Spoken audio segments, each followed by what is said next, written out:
What's going on, guys? Sledgehammer70 here, and today I'm doing an install guide on the Mishimoto air intake for the 2016 Camaro SS. Now, I'm not going to bore you with me talking, so let's get right into it. For the first part of the uninstallation of the stock intake, what I'm going to do is I'm going to loosen the two clamps that are holding it to the throttle body and to the air box. This is where you use your flathead screwdriver. Now, the other side of things is right here on the back side, you have your mass airflow sensor. It does have a connector that's a slide clamp, just like most of the connections in a vehicle. Unplug the power to the mass airflow sensor and tuck it under. Unplug the mass airflow sensor. Next up, you will need, this is where your vice grips or your pliers come into play. You have a clamp here on your sound tube. Literally just pull that down. And if I can actually get it, pull that off. I'm going to disconnect this tube. It's just a push clamp, and usually I'll just push this up out of the way so it's out of the way. So I'll take this off.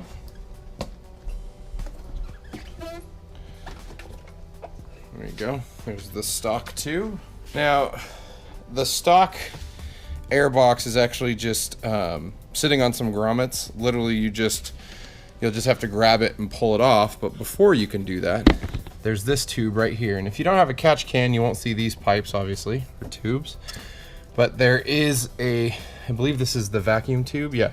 So this is the intake sound tube. They do have it clipped on the back corner of your intake. So literally just unclip this and pull it out. And because I have my catch can tubing in the way, lift that out of the way and I just tuck it underneath. So once you tuck it underneath, it's out of the way, good to go. So now the stock intake, literally you just grab it with two hands, pull it right on up. And make sure the grommets don't come off with it. So in my case, one of my grommets stuck to the, and there you go. There's the stock intake. So now you have a big empty hole. Let's check it out. It's also a great time if you're like me, like to clean your motor. You can wipe in those hard to reach places, get it all clean. But that's what it looks like without your intake. Okay guys, before we start the install, here are the tools that you need to get started. We will be using, or I will be using, a flathead screwdriver, millimeter sized Allen keys, both 4 millimeters and 2.5 millimeters, a 1/4 inch drive socket, a T20 Torx, and some needle nose pliers. There's my tools. Now let's get into the assembly. Okay, so the first steps in the Mishimoto build is really getting, or I should say that they've made it pretty easy to identify the mounting brackets. So one of the first things that you're going to be doing is mounting this bad boy inside the motor. And you'll notice the mount points all over. There's one here, and one on the inside here that you'll be needing to mount these pieces here, your brackets. That will mount the casing to your car. Now, they did do different size brackets, so it's pretty common sense on which one goes where. You'll see on the box here, I probably can't see it in the video, but you'll see the big tab here. There's a small tab there, which lines up with these tabs. It's pretty self-explanatory, pretty awesome in regards to dummy-proofing the install. The idea is that you have these little pegs here that are going to be sitting in the stock grommet locations across the board, and these pegs attach to these mount points, and then they give you bolts with washers and lock nuts and all that stuff. So we're going to go ahead and do that. One of the first steps is actually getting your mount points, or these little, I don't know what they actually call them, tabs, but there's 3 longer Allen-based screws in the package, and what you'll end up doing is you'll put a lock washer, then a large washer on there, and you'll screw that in here. Now, you don't want to screw these in all the way, or at least tighten them all the way, because you're going to be leaving room so that the bolt and washer and lock washer and stuff can slide, well, in this case, so they can slide into their final install like this, and then you'll be tightening it all the way once we get to that point. So put them in your mounting points loosely, so that way you have wiggle room to do that. So there we go. Again, lock washer, washer, the longer bolt. Again, just get them started enough to where they're not going to fall apart.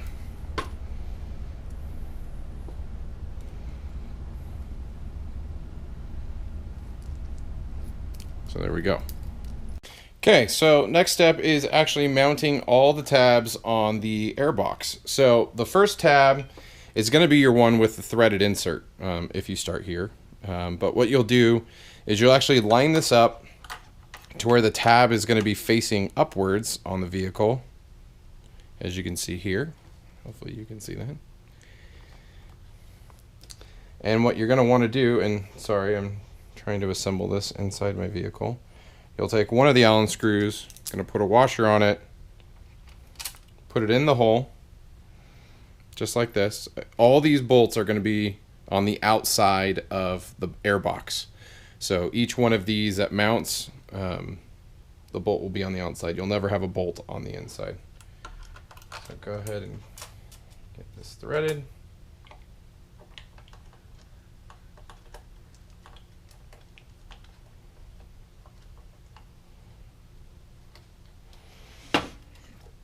So I got that one on, and again, like I had mentioned before, leave this loose, but we're going to want to tighten this up just a little bit so it doesn't slide off. As you can see, I got it lined up. It's not all the way tightened in, but it's good enough, so that way it'll allow me to slide it around just a little bit as I line it up with the grommet placements. So go ahead and do the other ones. So again, you'll see the tab placements that I told you about. This is the small tab. Makes it really easy so you don't confuse how this needs to go in. And again, grabbing a bolt with a screw, or a bolt with a washer. You'll notice on that first tab, it had a pre-threaded section that the bolt would go onto. On these ones, the threaded sections are actually built into the box.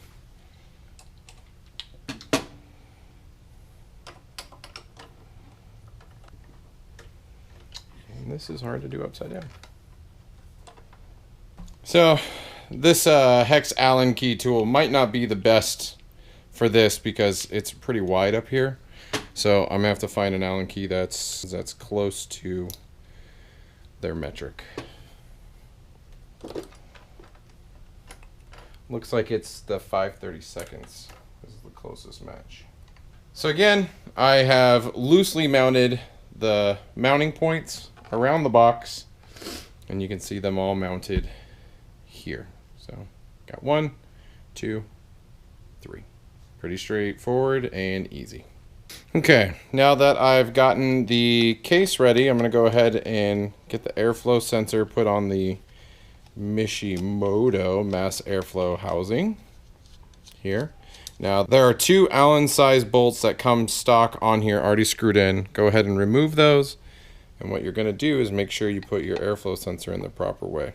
And I totally put it in the wrong way because I have it upside down. And you'll know because the bolt holes will line up. If you put it in the wrong way, it doesn't line up. So put it in the right way.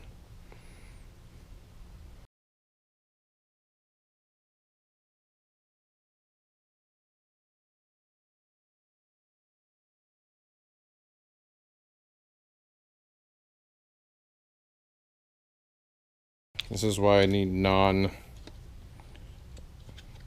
Allen keys. Okay, now that I got the airflow sensor back in place, I'm going to set this to the side. I'm going to go ahead and install the box.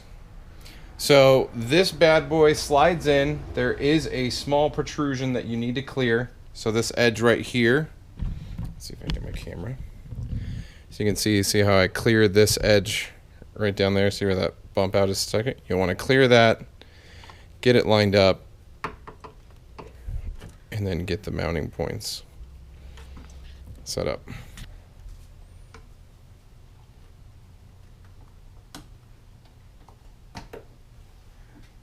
And if you notice, you can push it in. It's going to sit really snugly. So if you remember, we didn't tighten the bolts all the way, and there was a reason for that. It's because it would be almost impossible to line them up in the little clips. So you can see how this one's in here, that one's down there, and this one's here. Now I can go back and tighten these all up and make sure it's good. You'll see the cables down below coming up underneath, and then the intake port that sits right here in the vehicle that is porting air into the box. And here's the view from this side as well as this side. Okay, let's tighten them up.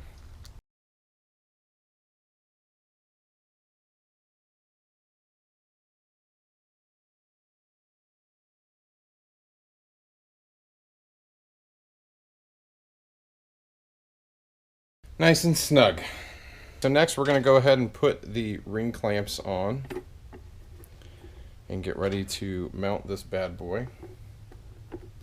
So you have your clamp to meet up with your throttle body, and then the clamp to meet up with your mass airflow housing. Next step would be to go ahead and put the airflow housing in place. Slides in there. Doesn't really slide in that much, but there you go. And now what we'll want to do is mount the throttle body side into the throttle body, and then go ahead and slide this part into the box. Actually, we'll do it the other way. So put that side into the box, and then get the throttle body side up and over. So you'll want to make it to where the Mishimoto mass airflow housing is sitting flush up against, and you can kind of pull on it a little bit and it will sit up inside an edge here. And unlike the other ones I've seen out there, there's no actual instructions to have you line anything up for the airflow housing and all that stuff. So basically just call out to make sure that your sensor's plugged in and that it is not tight, you know, here. So line it up in a fashion to where you have room. So it's not where is that coming from? There you go. So I'll go ahead and tighten this first. So the big thing is you want to make sure that ring is properly around the edge. So getting mine lined up so it has a nice tight fit. And I'm just going to make sure this is seated properly before I give it one final tighten.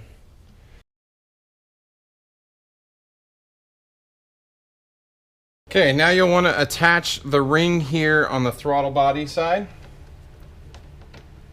Like so. Make sure it's on there good, tight. And then from there, move down here and make sure the MAF housing is sitting flush up against the casing, and then go ahead and tighten the ring. Biggest thing is you want to make sure that there's some slack in between the actual mass airflow sensor cabling. The other thing is that these rings were massive size, so you might want to close the gap and shorten them up or close the diameter before putting these on, just because it takes 10 years, it seems, to tighten them up. So you actually will reuse the stock sound tube pipe, and when you install this, you're going to use the smaller ring to hold it in place.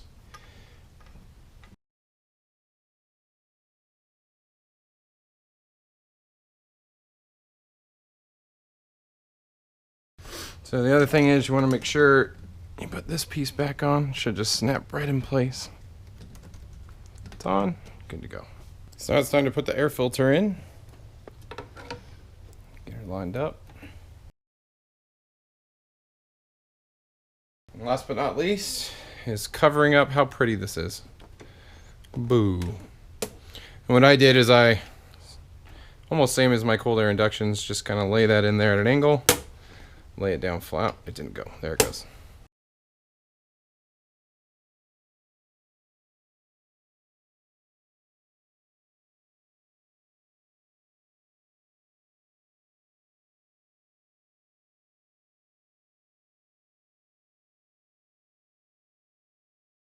And there you have it. Mishimoto cold air intake installed. Next up, let's see how this bad boy sounds.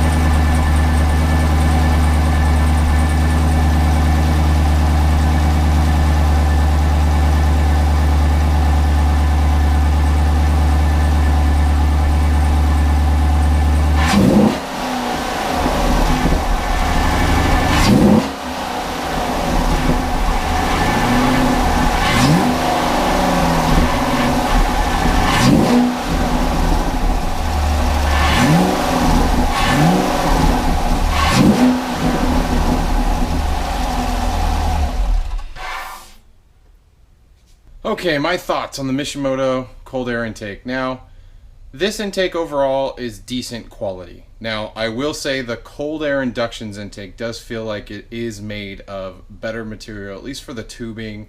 It feels a lot more solid across the board. Now, the cold air inductions does come with the see-through lid. That's kind of cool. You can see the air filter. Mishimoto, you get the solid top. But overall, I think the product's good. The car sounds good. I will note that the whistle sound can be heard with the Mishimoto. I know they came on the forums and said, or on the Camaro 6 forums, and even said that they hadn't heard any audible whistling. But I drove around in the car with the window down, and I could hear it. Between certain RPM ranges, you can hear a slight whistle coming through, just like you can with the cold air inductions. Now, when I put my ported throttle body on the car, it did dampen the noise a little bit, but you can still pick it up at certain throttle ranges, and it's definitely audible. So if you're driving a convertible, or you like driving with your window down while you're cruising around in your Camaro, do know that you're going to hear this noise. Now, the reason why you don't hear the noise with the stock intake is just because it's dampened. The materials hide the sound. If you know what to listen for, you can still kind of hear it with the stock setup. So don't feel like, oh, the stock setup totally hides it. Like, it's there if you know what to look for, but compared to the aftermarket ones, which don't have as much thickness and padding from the throttle body through to the intake, the sound is a lot more prevalent. So keep that in mind when you're buying these. You will hear audible noises while driving around at certain RPM ranges. Now, when you're on full wide open throttle, you're not going to hear it. So when you see these guys testing on dynos just by slamming the gas, you'll hear it faintly really quickly, but it gets past it because it only happens at certain RPM ranges. But if you saw the cold air inductions video, which I'll link above in the right hand corner, you'll see they did a test where they took off the entire intake system, and you can clearly hear where the sound's coming from. It's coming from the intake manifold and where the blade of the throttle body is. The amount of pressure going through that system creates a suction, and it creates that whistling noise that you can hear. So it's an unfortunate issue with this car. I don't know if it's the same thing on the Vets. I haven't heard any complaints or issues around it, but yeah. So sorry, really hot. Just finished washing the car. Got to get ready for the car show tomorrow. But thanks for checking out the install guide. As always, guys, appreciate the likes, comments, shares, and until next time, and until the full dyno results and testing comparison between all the intakes, I'll see you on the road.